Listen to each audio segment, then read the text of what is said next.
actually love these, but I forgot about them for like a really long time, and then I spotted them yesterday in the supermarket, and I'm actually gonna have this one, the Choco Mocha today. So I just added half of the sachet and half I saved for later use because I don't want to get like a sugar overload, and apparently it has like lots of sugar in it as far as I remember. Well, it does, yeah.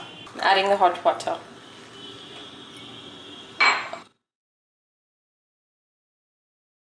Just gonna give it like a little bit of stir, and it's pretty frothy.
Generally every day or say in a week do you give to taking care of your hair? Can I just quickly get some random answers? You. How much time? I think every day half an hour. Half an hour. Wow. Wow. For your hair care? 30 minutes every day. You maybe, lady? Every day. Sure. Okay, so how important is your hair to you, and how much time generally every day do you give to taking care of your hair? Since time immemorial, hair has been a symbol of beauty, of the attractiveness of a woman. We all have good hair days, bad hair days. When I'm having a good hair day, it defines my mood, I'm really happy. When I'm having a bad hair day, I'm really conscious looking at my hair all the time. So the crux of the matter is that hair is that one accessory to a woman, that one essence of a woman. It's really, really dear to our hearts. A good haircut, a good hair color, a good hair day just makes our day. So, and then there's another part to it. There are times that we have hair loss. And every woman during her lifetime does have a hair loss. Sometime or the other. It could be permanent, it could be temporary. So there are these cycles of hair shedding, cycles of hair growth, and then also, as I was talking to our expert over here, I understood that there is actually a difference between breakage of hair and loss of hair. So hair breakage, hair loss, these are actually different concepts, and till today I used to think they're the same thing. Actually, I'm not the right person to talk to you about this. We have an in-house expert who's joined us today. She's a renowned writer. She's written 2 books, and she's releasing her 3rd. Am I right, ma'am? And let's put our hands together, ladies, for the very well-known Dr. Aparna Santhanam. Can you please welcome her on stage? Everyone, and thank you so much for the lovely but a bit over-the-top introduction. So I think at this point of time, I'm just a woman like all of you worrying about my hair. And I agree with the first one who spoke that I think half an hour every day is the minimum probably. We consciously think about our hair, but we think about it all the time. It doesn't matter, what pretty clothes I'm wearing. If I stand in front of the mirror and I feel my hair is looking thin from the top, I'm miserable. And very often it's not consciously what I experience, but it's more someone taller than me looking and saying, are you losing hair, or what's happened to your hair? And immediately there's a trigger that puts my mood off, But before talking about hair, actually I'd like to ask all of you here by a show of hands maybe, how many of you feel that you're stressed on an everyday basis? Do you see stages that it can be present in? The growing stage is what is called as the Anagen stage of the hair, where your hair tends to grow, and for most people, a growth growing phase can last for anything between 3 to 7 years. Now, depending on whether your hair cycle is 3 years or 7 years, determines the length of your hair. So some people have got lovely long hair that comes almost down up to their hips, but some people, no matter what they do, your hair will not grow beyond your shoulders. That's because it is genetically determined how long your anagen cycle is. The next one here is what is called as catagen. Now, catagen is a resting phase. It's basically where your hair doesn't do anything, it doesn't grow, it doesn't shed. It is just arrested in the stage of resting. Even though it's resting, it's very, very important because depending on what nutrition you get here, it could either move towards this side or that side. A very good example is pregnancy, where your hair is usually in the catagen phase. And right through the last 4 to 5 months of pregnancy, hair neither grows nor sheds, it stays in this phase. And the last phase here is the telogen phase, which is the shedding phase. So as you can see, even the length of the hair reduces depending on which phase you are in. Now the most important thing to understand is, these are not static cycles. So 100% hair is never in anagen and moving to catagen and moving to telogen. Because if that happened, we would all grow bald every 3 years and suddenly start growing hair every 7th year. These are what are called as asynchronous cycles. So a different part of your scalp could be in a different phase of the cycle. Now for a normal healthy scalp, nearly 50 to 70% hair must be in this anagen phase, and only 20 to 30% of hair should be in the catagen or telogen phase. It's only when this percentage gets disturbed and more hair moves into telogen that you start noticing visible shedding of your hair. And these cycles happen all the time in our body. In a given woman's life, maybe 20 to 30 times your hair will circulate through these cycles. And this cycle is what is governed by nutrition, it's governed by stress, it's governed by our hormones, it's governed very often even by our moods and the positive suggestions that we give to ourselves. And what's really important to understand is that these cycles can play havoc not only with the way our hair loss functions, but also the way our hair growth functions. And not understanding this could be quite detrimental to whatever you do to your hair. Let your hair open like this, and this part of the hair, the back of the hair, what we call as the occipital hair, is usually the last to fall. You know, even if you look at men who are balding, this part of the hair is usually very strong, it doesn't fall very easily. The other thing you must remember is that hair itself is very strong. So it's not that anyone pulls your hair, it's going to fall. That doesn't happen because the roots are quite strong in entrenching the hair into the root. So you just put your hand at the back of the scalp like this and get a grip on about 15 to 20 hairs in your hand. It's completely random. You don't have to count the hair or anything. So if you use all 4 fingers on your hand, you would probably get about 15 to 20 hairs. Get a good grip on it. I'm sorry, I might tag you a little bit. Get a good grip on it. Don't leave it loose. After you get a good grip, just give one sharp tug like this and you look at the hair. So I don't know if you can see, she's got about 2 to 3 hairs. Now 2 to 3 when you get is usually not a severe hair shedding. When your hair is in the telogen phase, when you pull like this, you'll get more than 4 to 5 strands in your hair.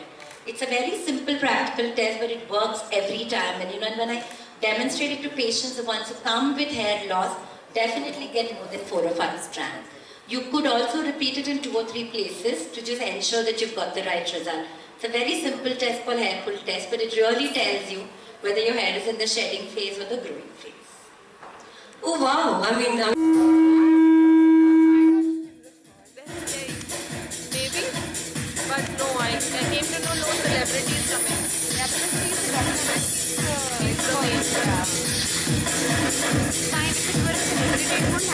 Alright, and we could give a loud round of applause for the Livon Hair Game Tonic for Women. Thank you. And Doctor, now that we have the solution right here in front of us, my question to you is, how does this work? How does the Livon Hair Game Tonic for Women work? And you know, I have another question. There are a lot of times we don't know how to use it. I mean, whether I should apply it and sleep, then wash it, put it overnight or put it all day. So those are my questions. Sure. First of all, the product genuinely works from the root level. So if I were to take you back to the model to look at it, where you're looking at the root in telogen, the root has absolutely shed off the hair. and only the root is present there, so you obviously want that to go back to the growing phase. So what you need is something which energizes the root, something which delivers the nutrients to the root so that it can go back to the growing phase. And if you look at that little sort of, grey thing which is next to the hair strand, that is a representation of the blood vessels which actually nourish the scalp.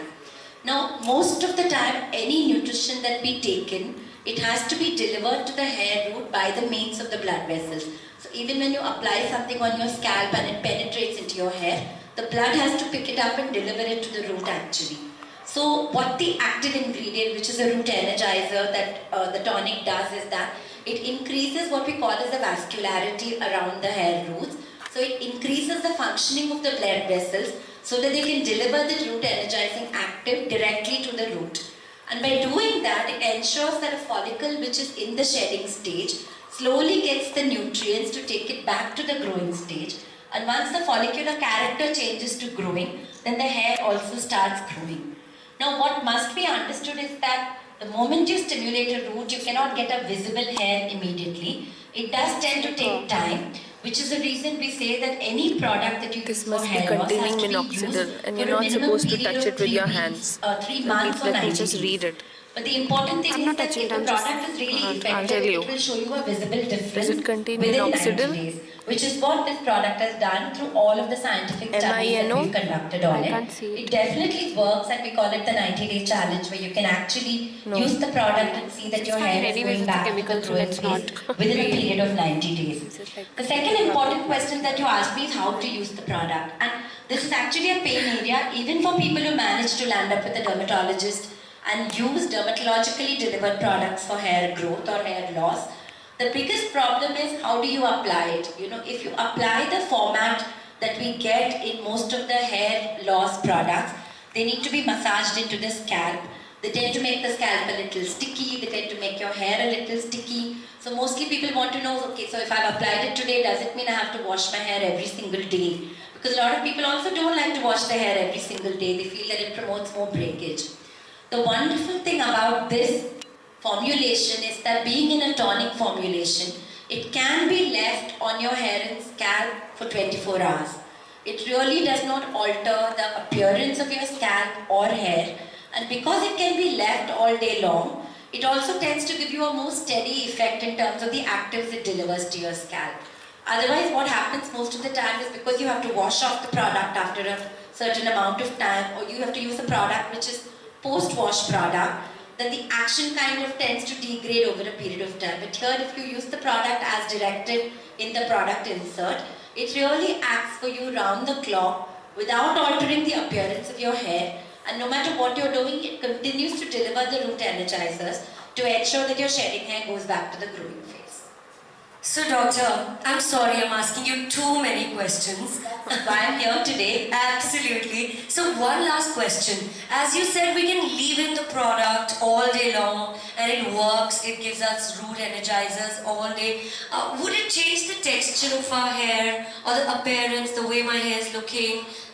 No, I say it is not a sticky product. In fact, the tonic formulation is something that takes care of the texture of your hair while continuing to work on your scalp. And of course, essentially the application is to your scalp, because all your roots, all your nutrition, all your blood vessels are on the scalp. So we recommend that the product is essentially applied and gently massaged into the scalp, both on top and in the back. Alright, thank you so much doctor. That's like so many queries and so many puzzles.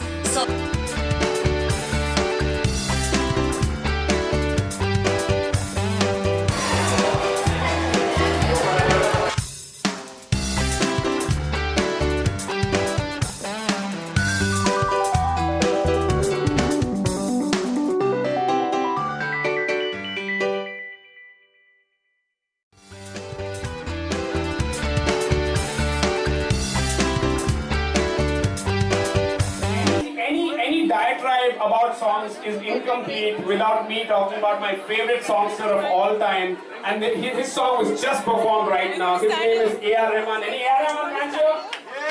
Yes, I like A.R. Rahman. You know why? Because he has this Dolby Digital surround sound sort of a voice. Have you noticed, like every time he sings, he sounds like he's passing you by in a bus. Like just like that makes me like that makes me wonder, you know, like what are like even after Rahman leaves the room, his voice lingers on for like half an hour, just just chilling. And that makes me wonder what Rahman would be like at home. He wakes up, his mom walks in, he's like, "Mommy, chai." Calls her back with, "Biscuit mat dholna."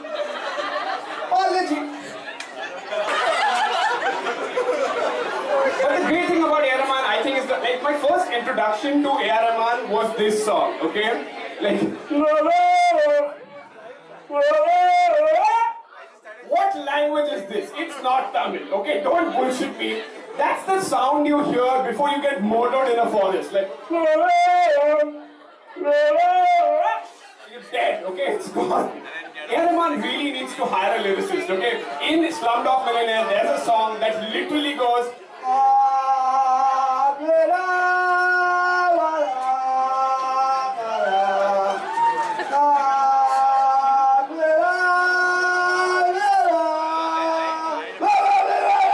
that's an actual song.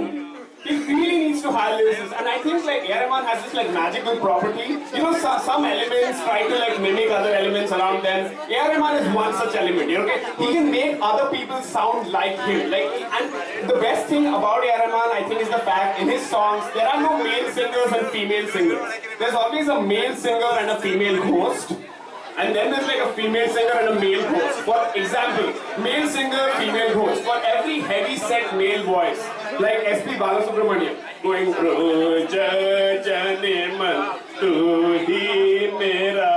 there's a female host in the background going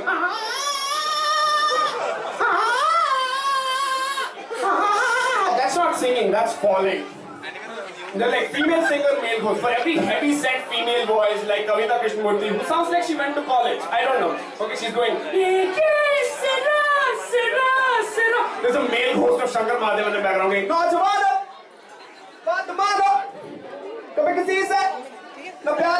That was my set. Thank you very much. Let me bring on the main act for the evening. All those who are listening. Are you people listening to the comedy or are you just here to take the selfies? The people who are listening to the comedy, just